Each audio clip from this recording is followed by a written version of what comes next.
बहू, तुम्हारी हिम्मत कैसे हुई इसे मारने की? मम्मी जी, आप बीच में कुछ ना ही बोले तो अच्छा होगा। तुम्हारी हिम्मत कैसे हुई इस तरह से मुझसे बात करने की? खट्टी मीठी कहानियाँ। टनकपुर नाम के एक गांव में मालती और उसका परिवार एक साथ रहते थे। मालती का एक बेटा था, मनीष, और मालती ने कुछ साल पहले मनीष की शादी मंजू से करवा दी थी। एक दिन मंजू मनीष से कहती है, सुनिए जी, मुझे आपको ये बताना था कि आप पापा बनने वाले हैं। मैं प्रेग्नेंट हूँ और मैं ये सबसे पहले आपको बताना चाहती थी। क्या मंजू, क्या तुम सच कह रही हो? आज तो मेरी खुशी का कोई ठिकाना ही नहीं। आज तुमने मुझे जो खुशी दी है मंजू, उसके लिए थैंक यू सो मच।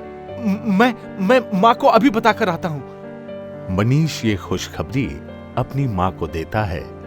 मालती ये खुशखबरी सुनकर बहुत खुश होती है और एक हवन का आयोजन करती है। घर में भंडारा करवाती है। मालती मंजू से कहती है, बहू, मैं बहुत खुश हूँ तेरे लिए। मैंने भगवान से दिल से कहा था कि मेरे घर में बच्चे की किलकारी गूंजे, मैं दादी बनूं, उसे खूब खिलाऊं, फिर मैं मरूं तो कोई गम नहीं। जी मम्मी जी, आप इसकी दादी आप नहीं खिलाओगी तो इसे कौन खिलाएगा? अब तो बस एक ही महीना बाकी है। डॉक्टर ने तो इसके आने की डेट भी बता दी है मम्मी जी। घर के सारे लोग बहुत खुश होते हैं। कुछ समय बाद मंजू को एक लड़का होता है। लड़का होने की खुशी में मालती आस पड़ोस के लोगों को लड्डू खिलाती है और अपने पोते का नाम मोनू रखती है। समय गुजरता है। मोनू अब 7 साल का है। मोनू, इधर आओ। आज स्कूल नहीं जाना है क्या? माँ, जाऊंगा ना, थोड़ी देर और सोने दो ना प्लीज। अभी उठ के जा रहा हूँ, बस 5 मिनट सोने दो ना माँ। नहीं बेटा, हर बात पे लेट नहीं करते हैं। आपको पता है समय कितना कीमती होता है। चलो उठो जल्दी जल्दी। ठीक है माँ, आप जाओ, मैं उठ गया बस। मंजू को लगता है मोनू खुद उठ जाएगा, इसलिए वो मोनू का टिफिन बनाने चली जाती है। पर वापस आकर देखती है तो मोनू सो रहा होता है, जिस वजह से वो स्कूल नहीं जा पाता। मंजू मोनू को जोर की डांट लगाती है। तभी मोनू की दादी आ जाती है और कहती है, अरे मंजू, बच्चा है ये, किस तरह से उसे डांट रही हो? क्या कर दिया उसने? कभी कभी हो जाता है, नींद नहीं खुली इसीलिए नहीं जा सका स्कूल। बच्चे को कोई इस तरह डांटता है क्या? पर मम्मी जी, अगर ये इसी तरह से करेगा तो पढ़ाई कैसे करेगा? हर बात को टालना, हर बात पे बस कर रहा हूँ ये कहना, इसको समझना चाहिए ना कि समय कीमती होती है, उसकी कद्र करनी चाहिए, वरना समय गुजर जाएगा तो लाइफ में कुछ नहीं कर पाएगा ये। बहू, मैंने भी एक लड़के को पाल पोस कर बड़ा किया है, वो तो इतना काबिल बन गया, मुझे मत सिखाओ, समझी? मेरा लाडला, मेरा मोनू, उसे आइंदा तुम्हें ऐसा कुछ भी कहने की जरूरत नहीं है। मंजू की लाड प्यार की वजह से मोनू अब दिन ब दिन आलसी और बदतमीज हो जाता है। एक दिन जब घर में मेहमान आते हैं तब मंजू मोनू से कहती है, बेटा, जल्दी से एक पैकेट दूध ले आ तो। आज दूध वाले अंकल नहीं आए हैं और मेहमान भी घर में बैठे हैं, उन्हें चाय बनाकर देनी है। जाता हूँ माँ, लाओ पैसे दो मुझे। पर मोनू साहब तो फोन पर गेम खेलने में लगे हुए हैं। 10 मिनट के बाद मंजू आकर मोनू को फोन पर गेम खेलते हुए देखती है और मोनू से कहती है, अरे लाओ बेटा, दूध ले आए। माँ, 1 मिनट, तू मेरी बात सुन भी रहा है कि सारा दिमाग गेम में लगा हुआ है तेरा? कहाँ है दूध? जल्दी दे, मेहमान जाने वाले हैं। माँ, दूध तो मैं नहीं लाया। अच्छा, बस 2 मिनट दो, मैं अभी जाता हूँ, बस 2 मिनट में लेकर आता हूँ। मोनू जब तक दूध लेकर आया तब तक सारे मेहमान जा चुके थे। मंजू को बहुत तेज गुस्सा आता है और गुस्से में जैसे ही वो मोनू को मारने के लिए जाती है तभी वहाँ मालती आ जाती है और कहती है, बहू, तुम्हारी हिम्मत कैसे हुई इसे मारने की? क्या कर दिया इस बच्चे ने? मुझे भी तो पता चले। मम्मी जी, आप बीच में कुछ ना ही बोले तो अच्छा होगा। हर बार ये लेट करता है और समय पर कुछ करता ही नहीं। कोई भी काम कह दो, बस अभी कर दूंगा, 2 मिनट 5 मिनट, बस यही करता रहता है। आज घर में मेहमान आए थे, चाय तक पी के नहीं गए। माँ, कितना मजाक बनेगा हमारा। आप इसे समझाने की जगह मुझे रोक रही हैं। तुम्हारी हिम्मत कैसे हुई इस तरह से मुझसे बात करने की? और कोई पहाड़ नहीं टूटा है, समझी? रही बात 2 मिनट और 5 मिनट की, तो इतनी देर में कोई भूकंप नहीं आ जाता।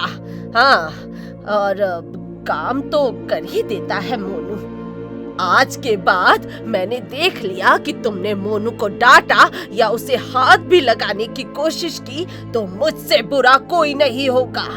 मालती के लाड प्यार से मोनू बिल्कुल आलसी हो गया था। उसे समय की कोई कदर नहीं थी। देखते देखते मोनू 12वीं क्लास में चला गया। एक दिन मोनू अपनी क्लास से मुहावरा पढ़कर आता है और अपनी दादी से कहता है, दादी, आज मैंने ना अपनी क्लास में एक मुहावरा पढ़ा। कल करे सो आज कर, आज करे सो अब, पल में परलय होएगी, बहुरी करेगा कब। दादी, क्या इसका मतलब ये है कि अगर मैं एक पल या 1 मिनट के लिए लेट कर दूं तो प्रलय आ जाएगी या तूफान आ जाएगा? नहीं बेटा, मेरे लाल, 1 मिनट भला लेट करने से कोई प्रलय नहीं आती, कोई पहाड़ नहीं टूटता। स्कूल वाले भी ना न जाने क्या बताते हैं। दादी की बातें सुनकर मोनू ये सब कुछ अपने दिलो दिमाग में बैठा लेता है। वक्त गुजरता है, मोनू अब बड़ा हो जाता है और जॉब भी करने लगता है, पर उसकी एक आदत बन जाती है, हर काम लेट से करना और हर काम को टालते जाना, जिसके कारण उसे कई नौकरियों से निकाला गया। मालती की तबीयत अब खराब रहने लगी थी, इसलिए मालती मोनू से कहती है, बेटा, मेरी उम्र हो गई है। मेरा आखिरी सपना है कि तू मुझे एक बार तीर्थ यात्रा करा दे बेटा। ठीक है दादी, आप इतना परेशान क्यों होती हैं? करा दूंगा ना। मोनू, मेरे लाल, मेरी तबीयत अब बिगड़ती जा रही है बेटा। मैं मरने से पहले तीर्थ यात्रा पर जाना चाहती हूँ, ले चल बेटा। हाँ हाँ दादी, बिल्कुल चलेंगे। आप ऐसी बातें क्यों सोचती हैं? कुछ नहीं होगा आपको। हम चलेंगे, जरूर चलेंगे हम। देखते देखते हफ्ते महीने गुजर जाते हैं, क्योंकि मोनू को टालने की आदत जो पड़ चुकी है। पर एक दिन मोनू फैसला लेता है कि वो अगले हफ्ते ही दादी को लेकर तीर्थ यात्रा पर जाएगा। और इसी तरह मोनू तीर्थ यात्रा पर जाने के लिए टिकट भी बनवा लेता है। लेकिन तभी मोनू के पापा की रोने की आवाज आती है। मोनू जाकर अपने पापा से पूछता है, पापा क्या हुआ? आप रो क्यों रहे हैं?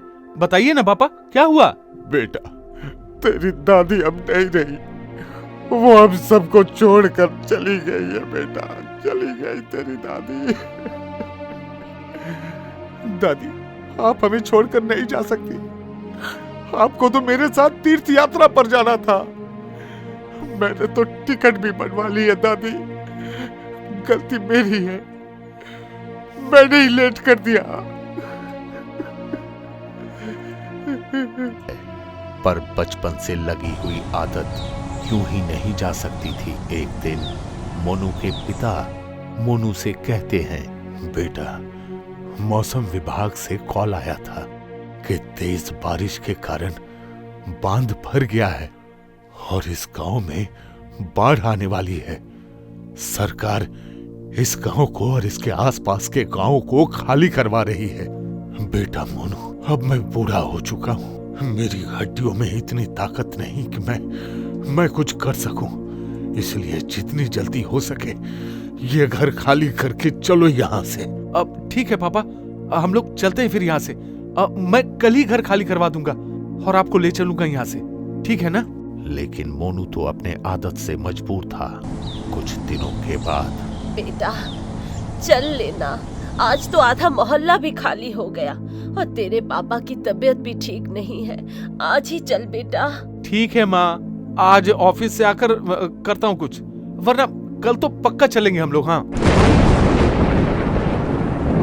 देखते देखते पूरा गांव खाली हो जाता है और बाढ़ का पानी पूरे गांव में भर जाता है। मोनू ऑफिस से लौटकर देखता है कि पूरे गांव में पानी भरा हुआ है। जैसे तैसे वो अपने घर पहुंचता है, तब उसकी माँ कहती है, हे भगवान, हमें मार ही देता। मैंने ये कैसा लड़का पैदा किया, कभी कोई बात ही नहीं सुनता। तूने अपनी दादी को भी खो दिया, उसके बाद भी तुझे अकल नहीं आई। अभी भी तुझे समय की कीमत नहीं समझ आई। अगर तूने बात टाली ना होती तो तू अपनी दादी को तीर्थ यात्रा करवा देता। तूने अपने पापा और मेरी बात सुनी होती तो ये नौबत ही नहीं आती। ये बाढ़ आखिर आ ही गई, पर तूने कभी नहीं समझा। आज तो वो मुहावरा याद कर ले जो तुझे स्कूल में पढ़ाया था। माँ, पापा, मैं आप लोगों को कुछ नहीं होने दूंगा। मैं समझ गया हूँ कि समय कितना कीमती होता है। आज मैं वो मुहावरा भी समझ गया, कल करे सो आज कर, आज करे सो अब, पल में प्रलय होता है, बावरी करेगा कब। आखिर आज एक पल में ये प्रलय हो ही गया। पर मैं वादा करता हूँ, अब से मैं कभी भी एक पल के लिए भी लेट नहीं होऊंगा। वादा करता हूँ। पानी ज्यादा भरने के कारण मोनू अपने आप तो मम्मी पापा को बाहर नहीं ले जा सकता था, लेकिन उसने सुरक्षा कर्मियों को कॉल किया और उन्हें और अपने मम्मी पापा को वहां से बचाकर ले आया। अब मोनू समझदार हो गया था, सारा काम समय पर करना सीख लिया था।